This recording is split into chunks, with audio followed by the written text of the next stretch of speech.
Saya terlihat kolom chat ini, saya bisa monitor kalau misalnya ada sesuatu. Oke, terima kasih. Assalamualaikum warahmatullahi wabarakatuh. Kita mulai lagi ya, EKG dasar seri 15. Oke, kita mulai di soal nomor 1. Oke. Pertanyaan pertama, selalu irama sinus apa enggak? Buat teman-teman yang masih belajar dari basic, kita lihat di sini irama sinus. Karena jelas 1P ya diikuti oleh 1 GRS. 1P diikuti oleh 1 GRS. 1P diikuti oleh 1 GRS. So, irama sinus. Berapa kali per menit? Kira-kira? Ada berapa kotak? 1, 2, 1, 2, 3, 4, 5. 1, 2, 3, 4, 5. Oke. Ini agak bradikardis sedikit ya. Kayaknya ya. Kurang dari 60 ya. Jadi 5 kotak lebih ya. Mungkin sekitar 55 kali per menit.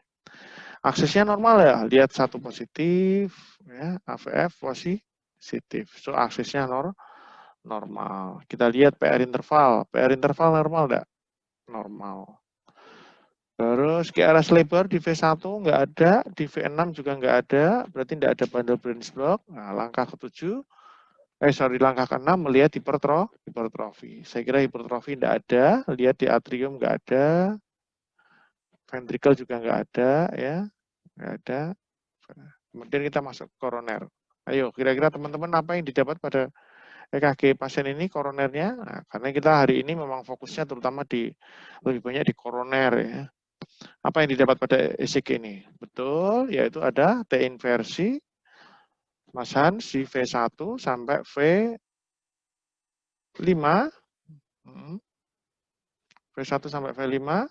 Terus, ada lagi yang punya pendapat lain? Nah, apalagi pasiennya sebelumnya ada chest pain, nyeri dada. Kemudian dia keringat dingin. Tapi sekarang asimptomatik. Nah, ini adalah ya khas, ya, mungkin teman-teman nanti bisa belajar lebih detail lagi. Ini salah satunya yang disebut sebagai Whelan syndrome. Ya. Jadi ada, kalau tidak salah ada 2 tipe ya. Ada tipe, yang salah satu tipe itu yang T inversinya dalam. Nah ini salah satu tipe yang T inversinya dalam. Tipe lain itu T inversinya nggak dalam banget tapi bifasik. T inversi yang bifasik. T inversi yang bifasik. Nah ini bifasik ada di V1, tapi ada yang di V2, V3, V4, V5. Ini adalah T inversi yang dalam, dan ini disebut Whelan. Whelan ini adalah, ini saya pernah bahas di salah satu soal ya tentang Whelan. Teman-teman boleh searching lagi di beberapa video saya tentang Whelan.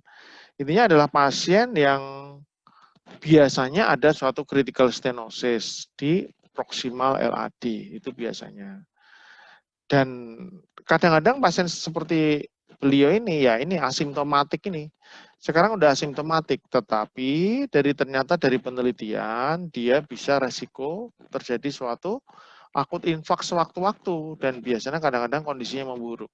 Jadi ketika pada pasien dengan Whelan ini ya, pada pasien dengan Whelan maka sebaiknya kita melakukan sesuatu, yaitu suatu angiografi ya. Terus bacanya ini gimana? Irama sinus 55 kali per menit, akses normal dengan T inversi di V1 sampai V5, curiga suatu suspek Whelan syndrome. Atau kalau teman-teman yakin banget ya tulis Whelan syndrome gitu. Kalau sindrom ya satu ya, sindrom itu sebenarnya tidak semata-mata dilihat dari ECG ya, tidak semata-mata dilihat dari ECG. Jadi sindrom itu adalah keseluruhan kalau kita melihat klinis seorang pasien, di mana pasien ini datang dengan chest pain, kemungkinan terjadi suatu, biasanya itu terjadi pertama kali yang didapatkan pada pasien dengan Whelan syndrome adalah beliau pertama kali pernah ada subtotal occlusion atau occlusion, kemudian ada flow lagi. Nah, itu beresiko terjadi occlusion lagi. Nah, itu yang disebut dengan Whelan syndrome. Jadi pada waktu nyeri dada dan ini keringat dingin itu sebenarnya dia ada apa namanya, slow flow. Jadi slow flow di LAD. Tapi kemudian dia normal flow lagi. Ya, jadi asimptomatik. Tapi yang khas adalah ada ini, T inversi yang dalam atau bifasik seperti di V1 ini, tapi di sini bifasik, jadi ke sini. Nah, gini, ini bifasik itu suatu khas untuk Whelan syndrome. Tapi sebenarnya lebih bagus kalau ada data klinis. Itulah makanya disebut Whelan syndrome. Ya, dan ini risk terjadi akut infark. Jadi walaupun pasiennya sekarang asimptomatik dan mungkin kalau kita cek troponin itu nggak terlalu tinggi atau bahkan normal, seperti ini tetap sebaiknya dilakukan kateterisasi angiografi. Ya. Jadi bukan kita terapi sebagai terapi konservatif, apalagi kalau kita lakukan tes treadmill, tidak boleh. Seperti ini dilakukan tes treadmill, tidak boleh. Bisa terjadi akut infark. Ya. Kalau teman-teman ada masalah tinggal chat aja ya di kolom chat. Oke, sekarang kita masuk ke soal nomor 2. Nomor 2, apakah ini irama sinus apa enggak? Jelas ini ada P, diikuti lagi RS, P, diikuti lagi RS ya. Terus, berapa kali per menit? 100 kali per menit ya kira-kira. Aksesnya normal enggak? Aksesnya normal. Lihat ada 1 positif, AVF positif. PR intervalnya normal enggak? PR interval normal. QRS lebar di V1, V6, enggak ada. Ya toh? Hipertrofi ada enggak? Hipertrofi atrium. Nah, di sini memang T inversinya lebih dalam sedikit ya. P ini lebih banyak ke inversi ke bawah, tapi di sini enggak ada.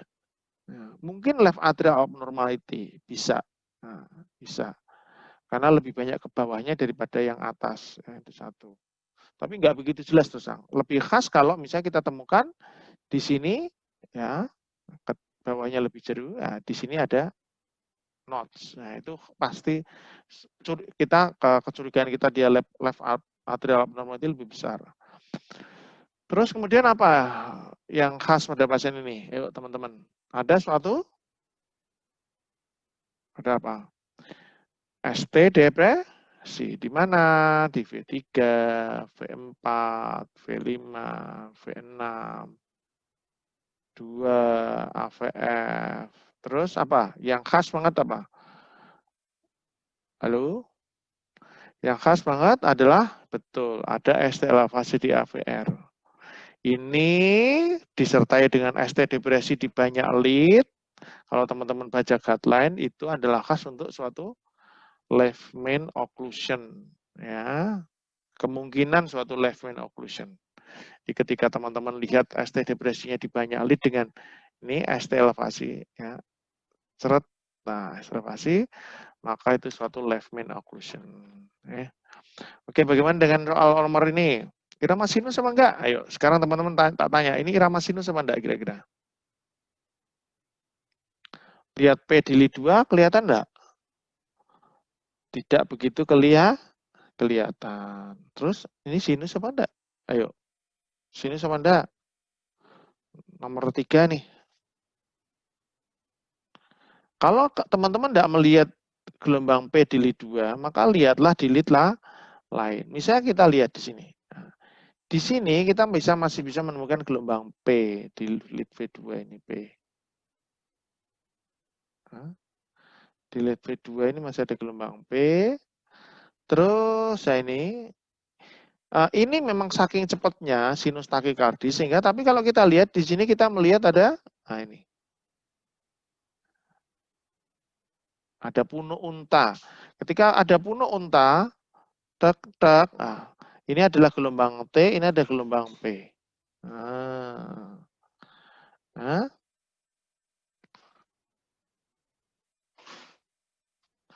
Irama sinus ya, berarti ya, takikardi rate-nya berapa? Kira-kira 130 kali per menit. Akses normal enggak? 1 positif, AVF-nya nggak jelas ya. Ke atas apa ke bawah ini? Kayaknya bifasik ya, ke atasnya sama ke bawah sama ya. Atau lebih banyak ke bawah ya. Oke, negatif deh. Tapi di lead 2-nya masih positif. Ya, jadi normal, aksesnya normal. Terus, apa? PR interval. PR intervalnya normal nggak pada pasien ini? Kayaknya kalau misalnya kita anggap P yang jelas, misalnya ini habis PVC ini ada P ya. Awal P di sini sampai awal QRS. Kayaknya kok masih normal ya, 5 kotak ya. Atau kita lihat di sini ini masih normal ya. So, saya kira normal, PR interval normal. QRS lebar. Lihat, ada enggak QRS lebar di V1, V2? Ada? Ada. Di sini adalah bentukan RB, BB. Karena kita kombinasi ada white S di V6, V5, V6. Gitu. Satu ada white S, AVL ada white S sedikit. Tapi yang khas ini di V6 ada white S. Di sini ada QRS lebar. RSR aksen, lihat ini ada ceret. Nah, ini di sini. Nah, oke. Jadi ada suatu RB, BB. Nah, terus pertanyaan nomor 7. Ada enggak kelainan yang lain? Apa coba? Koroner ada enggak kelainan koroner? Ada, yaitu apa? ST elevasi. Di mana ST elevasinya? ST elevasinya di V1, V1 ini, nah, V2 ini, V3, dan V4. Oke, jadi ini adalah irama sinus, takikardi, dengan RBBB dan STEMI anterior. Ya. Jadi pada RBBB itu bisa terjadi STEMI anterior dan kelihatan khas dari EKG. Beda dengan LBBB, di mana kalau LBBB kita harus menggunakan kriteria tertentu. Gitu. Oke, ini nomor berapa ini? Nomor 4 ya. Nomor 4. Nomor 4 coba. Apakah ini irama sinus dengan apa ya teman-teman? Langsung aja deh biar cepat. Misalnya irama sinus 75 kali per menit, aksesnya normal, PR interval normal apa enggak? Kayaknya agak memanjang ya PR intervalnya ya, memanjang ya. Memanjang kayaknya, lihat ini. Awal P sampai awal QRS. Jadi AV block ya. Ada AV block derajat 1 kayaknya. Ya. Terus apa yang khas pada pasien ini?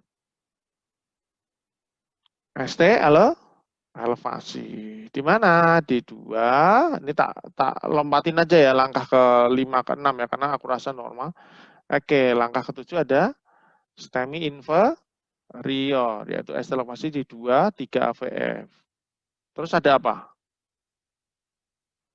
Kalau STEMI inferior, kita juga berpikir ada tidaknya STEMI posterior. Kita lihat ini di V1, V2. Ini ada ST depresi. Di sini memang kita harus curiga suatu STEMI posterior. Terus apa yang harus kita cek pada pasien dengan STEMI inferior? Kita cek adalah RV infak ada enggak. Jadi kalau ada STEMI inferior, yang harus pikirkan posterior kena apa enggak sama RV. Jadi ECG-nya harus ditambahi dengan V7, V8, V9, dan V3R, V4R. Apalagi kalau kita lihat ini, ST elevasi di LI3 ini jauh lebih tinggi daripada LI 2.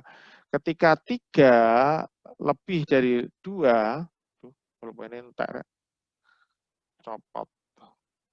3 lebih dari 2, maka kita curiga suatu RV infak. Ya, intinya gitu. ST elevasi di LI 3 ini, LI 3 lebih tinggi daripada LI 2, maka kita curiga suatu RV infak. Ya. Apa yang harus dilakukan pada RV infak? Tidak boleh diberikan suatu nitrat, morfin, tidak boleh. Ya. Oke, kemudian nomor berapa ini? Nomor 5. Ayo, nomor 5. Apa yang didapat pada pasien ini? Ini langsung aja deh ya. Irama sinus 75 kali per menit, aksesnya normal, kayak AV block nggak ada, ya. QRS lebar nggak ada, hipertrofi nggak ada. Apa yang kita dapat? Ayo. STEMI di mana? Ada ST elevasi nggak? Di mana? Inferior, lateral,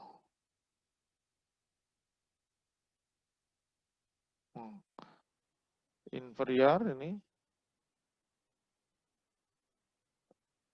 Dan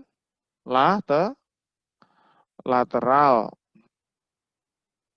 Dan kemungkinan kita juga bisa melihat suatu posterior, walaupun ST depresinya di V1 V2 tidak begitu khas ya.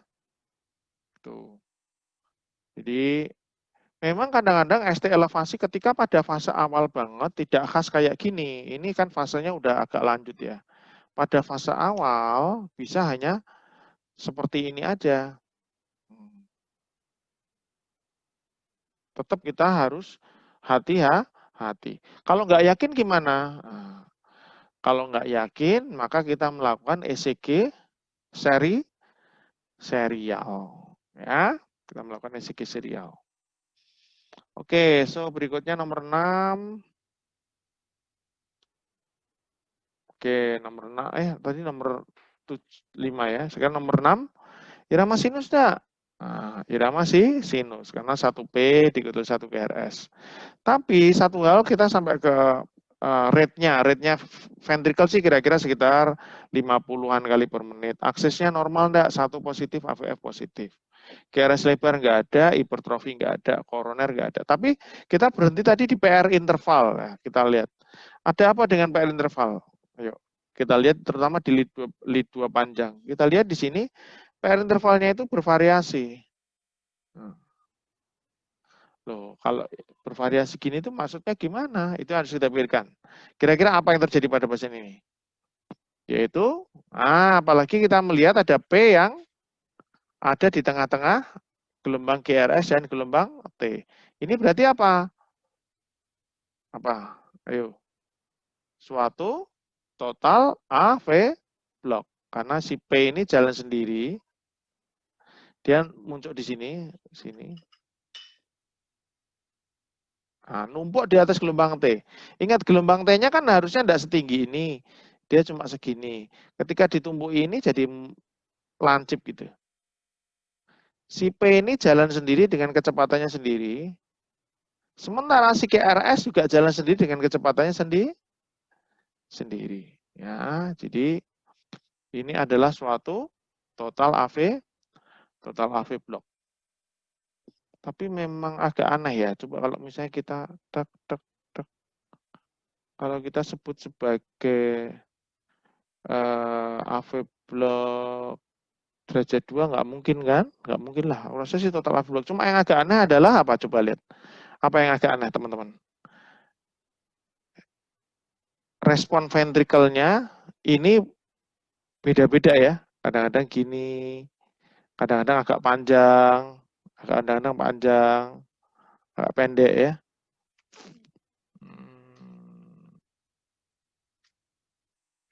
Jadi kalau dia suatu AV block derajat 2, harusnya tidak ada P yang berada di tengah-tengah GRS dan T kan? Ya nggak?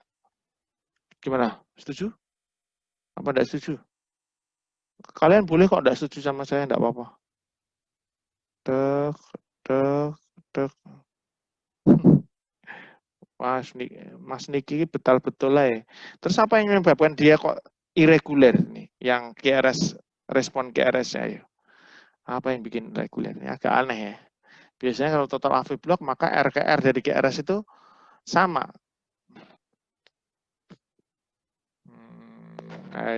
Aku belum bisa memberikan jawaban yang pas ya. Tapi kalau AV block derajat 2 enggak boleh ada ini. Ngerti nggak maksudku? Nggak boleh ada P yang di antara QRS dan T itu tidak boleh. Itu khas untuk suatu total AV block. Karena dia nubruk itu. Gelombang P-nya nubruk sendiri. Dia tidak peduli sama QRS, tidak peduli sama gelombang P. Ya. Iki pulpo ini itu. Ya wis, oke. Oke, nomor 7. Irama sinus sama enggak? Irama sinus. Gelas 1P dikutul 1 QRS. Ya. 1P dikutul 1 QRS. Jelas. Rate-nya berapa? Kira-kira 1, 2, 3, 4, 60 kali per menit lah ya. Aksis normal enggak? Normal. PR interval normal. QRS lebar enggak ada. Hipertrofi? Nah, hipertrofi ada apa enggak? Menurut kalian? Ayo. Ya, kemungkinan hipertrofi juga bisa. Karena kalau hitung kita skolo lainnya kayaknya di atas 35 ya. Mungkin left ventricle hypertrophy. Terus apa yang khas? Koroner ada nggak? Nah, kita lihat di sini ada slightly T inversi di V1, V2, V3. Nah, tapi yang khas pada pasien ini adalah, ya ini langkah ketujuh, kemungkinan ada koroner. Mungkin bisa. Tapi ada yang lain tuh. Apa? Nah, nomor 8. Sebenarnya step itu tidak cuma 7 langkah ya. Sebenarnya ada langkah ke-8, yaitu langkah yang lain-lain. Misalnya apa? Kita sebenarnya sebaiknya menghitung QT interval pada langkah ke-8 tuh. Sekilas saja melihat QT interval, apa yang harus kita lihat? Yaitu, nah ini, awal Q sampai akhir GRS. Kira-kira di atas separuhnya ini ke ini atau separuh lebih atau separuh kurang? Separuh lebih. Ketika separuh lebih, nah kita harus hitung betul tuh. Lihat, ini berarti ada QT interval yang memanjang. Pada pasien seperti ini, QT interval memanjang, T-nya T inversi seperti ini, sayangnya tidak jelas ada tampak gelombang U ya. Nah, ini kita harus curiga suatu hipokalemia. Apalagi kita sesuaikan dengan klinisnya. 20 tahun, old pregnant woman, 12 jam, mual muntah. Nah, kita curiga banget ini suatu hipokalemia. Oke, nomor 8. Nomor 8, irama sinus sama enggak, teman-teman?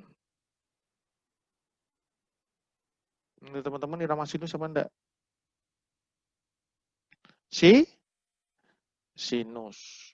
Mana kok sinus? Bukan. Sinus atau bukan? Ayo.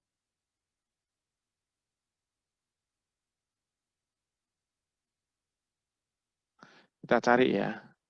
Gelombang P-nya mana gelombang P-nya? Ada apa enggak? Di lead 1 enggak kelihatan. Di lead 2 juga enggak kelihatan. Di lead 3 enggak begitu jelas. Lead AVF enggak begitu jelas. Lihat di lead V1. Nah, coba lihat teman-teman, lihat di lead V1. Kalian lihat P enggak? Ini ada ting, ting, ting, ting, gitu? Ada. Tapi sinus itu. Iya kecil, tapi sinus. Karena dia muncul terus-menerus loh. Nah, terus kita lihat, ini kan diukur secara bersamaan loh. Lihat ke bawah. Loh, ini ada jendulan juga. Loh, ini di sini ada jendulan juga. Ini.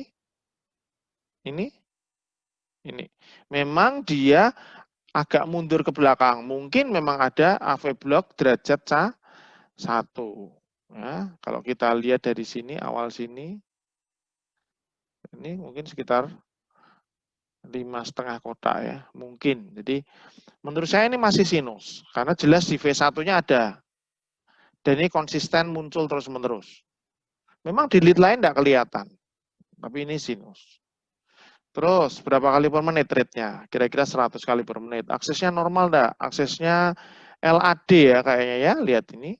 Positif, negatif, negatif. So, left axis deviation. Terus, QRS lebar. Ada enggak QRS lebar? Enggak ada. Ya. Hipertrofi. Ada enggak hipertrofi? Hipertrofi kayaknya enggak ada ya. Atriumnya ora ketok gitu. Ya. Terus apa yang kita dapat? Yang lain.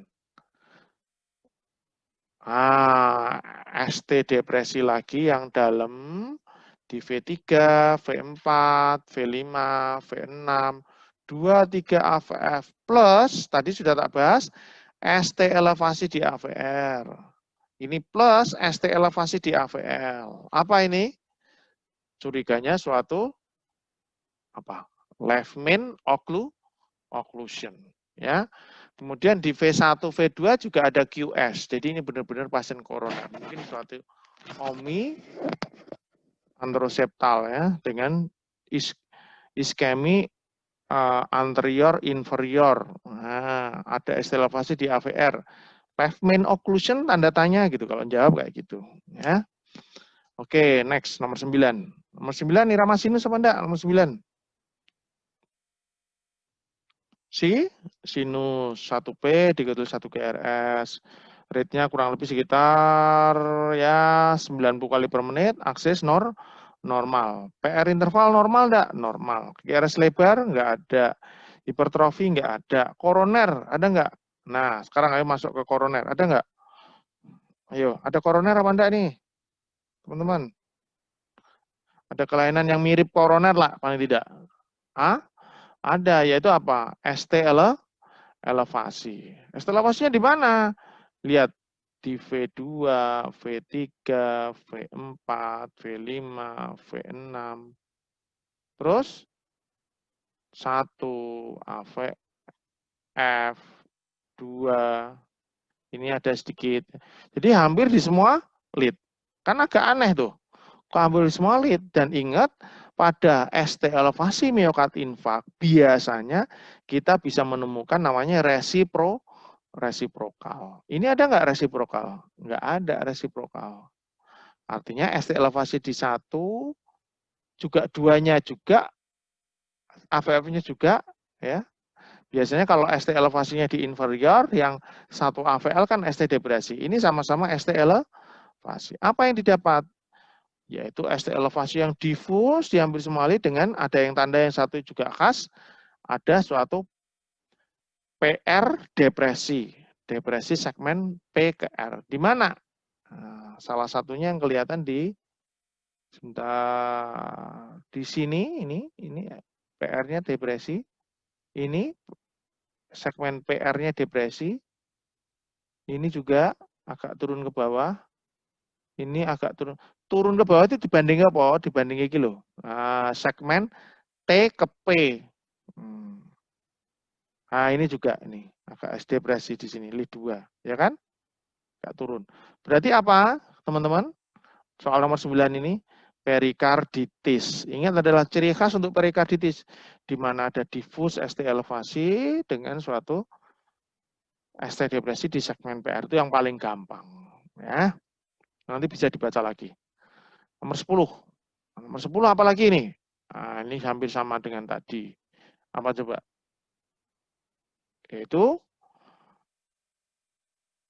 apa? Sinus enggak? Sinus sudah dibaca sinus kurang lebih sekitar 80 kali per menit, aksesnya normal, enggak ada AV block, enggak ada bandel penis block, enggak ada hipertrofi. Oke. Terus apa yang kita dapat? Ada ST elevasi enggak? Kita, ayo, STEMI. Di mana STEMI-nya? V1, V2. Wah, oke. V1, V2 ini kita harus curiga STEMI. Dia naik, ini juga tinggi ya. Nah, kita harus curiga STEMI. Walaupun beberapa pasien bisa juga kayak gini nih varian normal ya. Tapi ini kita harus curiga STEMI. Apalagi kita kombinasi dengan data lain. Apa coba? Ada ST depresi di sini, di sini, di sini, di sini, di sini. Plus ST elevasi di AVR.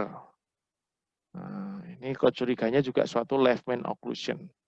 Jadi ini irama sinus 75 kali per menit dengan STEMI anteroseptal, iskemik anterior, inferior, ST elevasi di AVR curiga suatu left main occlusion. Jadi nanti dijawab di jawaban ICG, left main occlusion tanda tanya.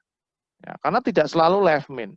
Kalian ingat left main itu terbagi 2, ada LCX, ada LAD, ya kan? Nah, left main occlusion berarti di sini, left main occlusion di sini. Left main-nya di sini, left main ada sumbatan di sini. Tapi mungkin enggak dia ada di sini sama di sini.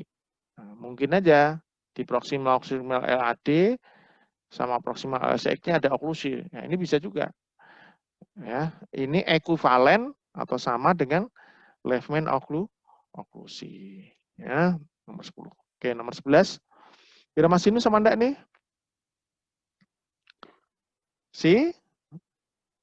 Sinus tahu enggak? Bukan. Karena kita lihat enggak ada gelombang P yang jelas nih mana. Ini cuma T-nya cuma satu terus. Dan enggak ada puno unta, enggak ada ya, enggak ada puno unta. Ya kan? Jadi ini iramanya apa? Teman-teman, kalau bukan sinus berarti apa? Kita lihat rate-nya irregular, very good. Berarti lihat ini. Pendek, pendek, pendek, pendek, panjang. Oh, irregular, pendek, pendek, pendek, pendek, pendek, pendek, panjang. AF, rapid response. Dengan apa? Nah, ini ada RBBB di sini. Ini white S di sini. Nah, jadi AF rapid dengan RBBB. Oke. Udah keren-keren semua jawabannya. Sekarang nomor 12. Apakah ini sinus apa enggak nomor 12? Nomor 12 sinus apa enggak? Bukan. Karena kalian teman-teman kalau nyari gelombang P pada ECG ini, kalian kan yang lagi belajar lewat video ini, kalian kalau enggak di pause saja, di pause, kemudian diulang lagi, di pause lagi, lihat. Kita nyari gelombang P yang jelas di semua lid hampir-hampir enggak ada, enggak kelihatan. Mana? Enggak tampak ada satu P mengikuti oleh satu QRS itu enggak ada. Terus apa? Bukan sinus, QRS-nya lebar, teratur. Apa ini? QRS-nya lebar kan ini kan? Lebar enggak QRS-nya? Lebar jelas. Ini QRS-nya lebar, lebar, lebar. Ya apa? Ya paling gampang kita jawab white QRS tachycardia. White QRS tachycardia paling enggak usah bingung-bingung karena dia habis cardiac arrest ya kemungkinan besar dia suatu VT ya. Oke, so saya kira itu saja dari saya. Ada pertanyaan, kalau bisa jawab tak jawab. Kalau enggak bisa tak jawab ya nanti dipikir ulang. Morfologi LBBB tetapi V5 V6-nya negatif.